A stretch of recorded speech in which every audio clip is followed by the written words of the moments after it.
BJP তো আগে থেকে জেনে গেছে, বিজেপি সব জানতা গামছাওয়ালাদের বসে আছে, ভেবেছিল যা খুশি তাই করে নেবে। বাংলা রাজনীতি মমতা ব্যানার্জি আর বিজেপি পার্টি আজ থেকে নয়, 2000 সালের পর থেকে শুরু করেছিল। এই থেকে বিজেপি তৃণমূল পার্টির জন্ম হয়, সেই থেকে বিজেপি পার্টির সঙ্গে তৃণমূলের সম্পর্ক, ঘনিষ্ঠতা, দোস্তি বাড়তে থাকে। আর তার হাত ধরে ধীরে ধীরে বিজেপি পার্টি এই বাংলায় তার রাজনৈতিক শক্তি বৃদ্ধি করতে থাকে। আপনারা দেখেছেন মমতা ব্যানার্জির সঙ্গে টিএমসি পার্টির সঙ্গে বিজেপির কখনো নির্বাচনী জোট হয়েছিল। মমতা ব্যানার্জি তাদের সরকারে ছিল। আরো লক্ষ্য, মমতা ব্যানার্জি কখনো কিন্তু বিজেপি পার্টির বিরুদ্ধে কোনো আইডিওলজিক্যাল কথা বলে না, মানে আদর্শগত বিরোধের কথা বলে না। খেয়াল করে দেখবেন, তা যদি বলতো তাহলে সর্বপ্রথম মোহন ভাগবতের বিরুদ্ধে কথা বলতো, বলেছে আজ পর্যন্ত বলেনি। রাজনাথ সিং এর বিরুদ্ধে কথা বলে না, বেছে বেছে কথা বলে। নরেন্দ্র মোদী, অমিত শাহ, এই দুজনে তো শেষ কথা না।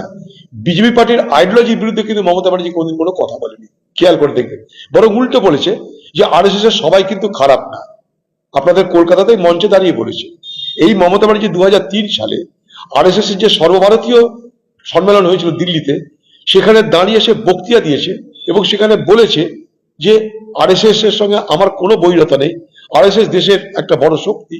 এবং মমতা ব্যানার্জিকেও আরএসএস সেইভাবে স্বীকৃতি দিয়েছে এবং তার পরিবারে পশ্চিমবঙ্গে আরএসএস এর শাখা সংগঠন মমতা ব্যানার্জির রাজত্বে হুহু করে বেড়েছে, আপনারা সব দেখতে পাচ্ছেন।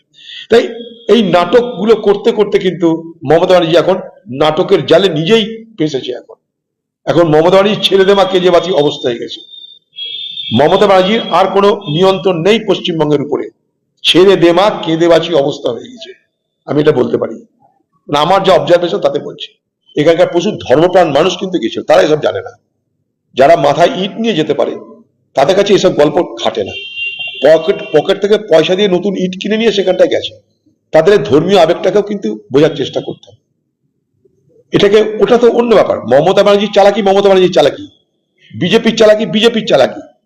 কিন্তু যারা কালকে গেছিল একটা বড় অংশের মানুষ, তারা কিন্তু ধর্মপ্রাণ মুসলমান, এটা আমাকে মানতেই হবে। তাহলে পয়সা দিয়ে ইট কিনে ইট মাথায় নিয়ে কেউ ওখানে যেতে পারে না। এটাকে কিন্তু আমাদেরকে অবজ্ঞা করার ঠিক হবে না। মমতা রাজনীতি করবে, মোদী রাজনীতি করবে, কিন্তু মসজিদের প্রতি এখানকার ধর্মপ্রাণ মানুষের যে আবেগ ভাবাবেগ, সেটা কিন্তু আমরা দেখেছি যে মাথায় ইট নিয়ে গরিব গরিব মানুষ তারা কিন্তু সেখানে পৌঁছেছে, হেঁটে হেঁটে পৌঁছেছে। অতএব সবটাকে নস্যাৎ করে দিলাম রাজনীতি দুজনের, এটা না। রাজনীতি একটা অংশ আছে, তার পাশে আরে এটাও একটা অংশ আছে।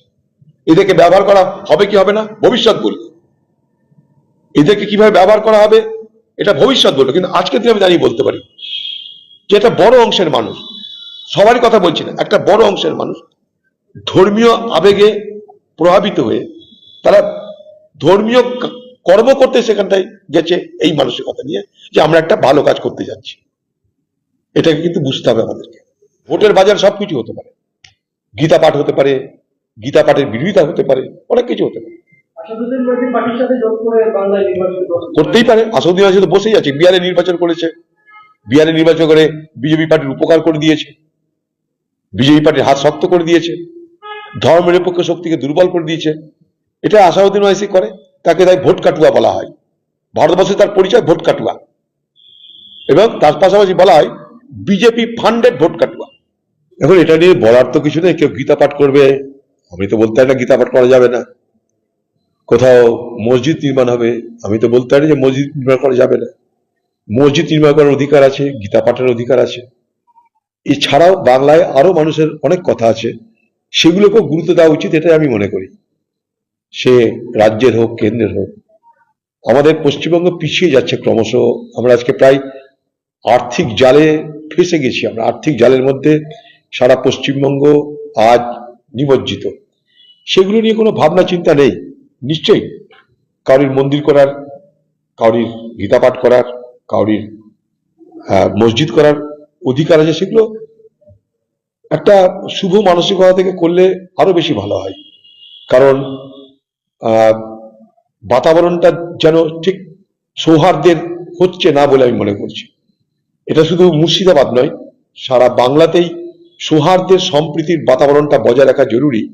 নাহলে বাংলা পিছিয়ে তো গেছেই, এবার অতল গহ্বরে চলে যাবে। আমি ভয়টা এই জায়গাটাই পাচ্ছি, বাংলা পিছিয়ে গেছে, পিছিয়ে যাচ্ছে, অতল গহ্বরে পড়বে যদি এইটা আমরা হারিয়ে ফেলি।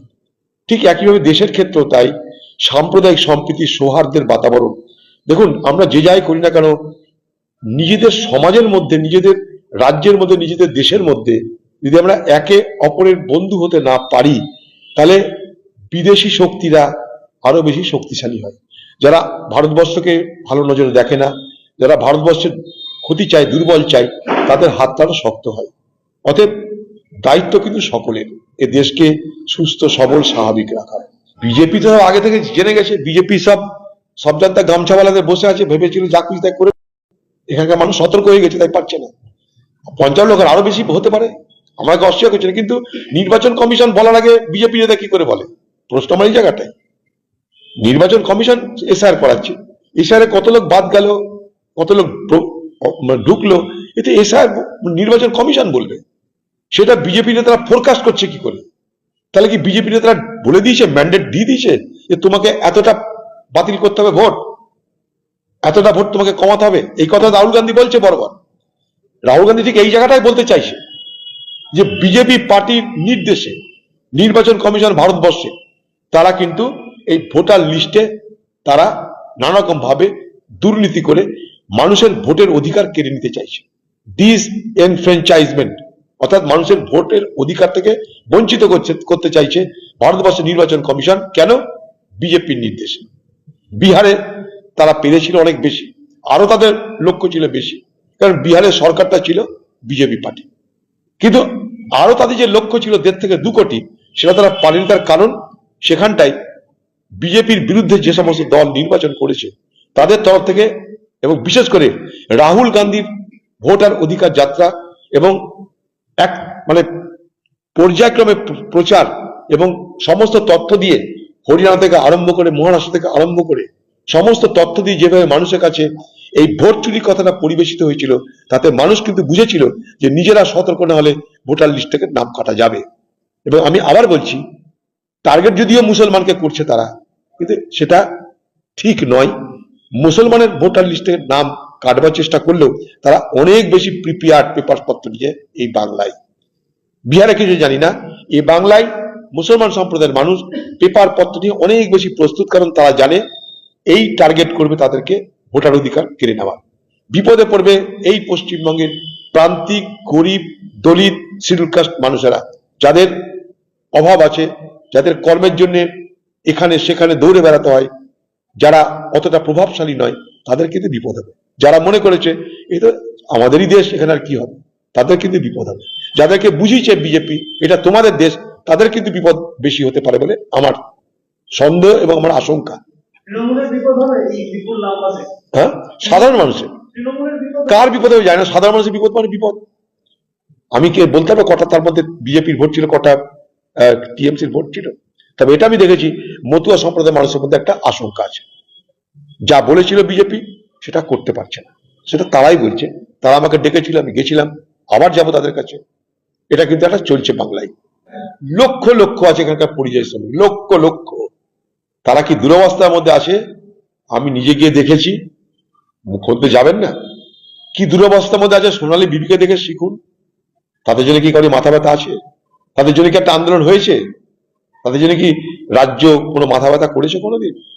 সেই সেন্সে তারা হাইকোর্ট গেছে, হাইকোর্ট সুপ্রিম কোর্ট করে ম্যানেজ হয়েছে, ঠিক আছে। কিন্তু তোমার সরকারের আমলে কেন এগুলো হচ্ছে তা নিয়ে কোনো প্রতিবাদ কথা হয়েছে? সেখানে প্রতিবাদ হবে না। কারণ পরিযায়ী শ্রমিক, তাদের মধ্যে ভয় ঢোকাতে হবে যে বাঙালি তোমার বিপদ হচ্ছে, কোথাও ভয় ঢোকাতে হবে মুসলমান তোমার বিপদ হচ্ছে, কোথাও ভয় ঢোকাতে হবে হিন্দু তোমার বিপদ হচ্ছে। বিপদ, ভয় এর মিশ্রণে, এবং সেই তার পাশাপাশি আমি উদ্ধার কর্তা অথবা আমি উদ্ধার কর্ত্রী, এই বিশ্লেষণের মধ্যে দিয়ে এই বাংলা নির্বাচন হবে। সব বন্ধ হয়ে যাবে ভোটটা যেতে দিন। এনআরসি যখন নিয়ে বাজার গরম, তখন আমি বলেছিলাম এই এনআরসি চলবে শুধুমাত্র ভোট পর্যন্ত।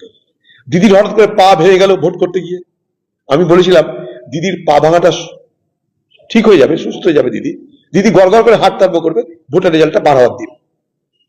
দেখুন আপনারা, ভোটের রেজাল্ট বার হলো, দিদির পা ভাঙা ঠিক হয়ে গেল, দিদি হুইল চেয়ার থেকে নেমে গড় গড় করে হাঁটতে আরম্ভ করবে।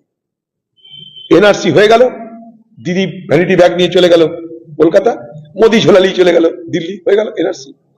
আবার এসআইআর থেকে এই তাই করে তার মধ্যে মন্দির মসজিদ করে আবার শুরু হয়ে গেল।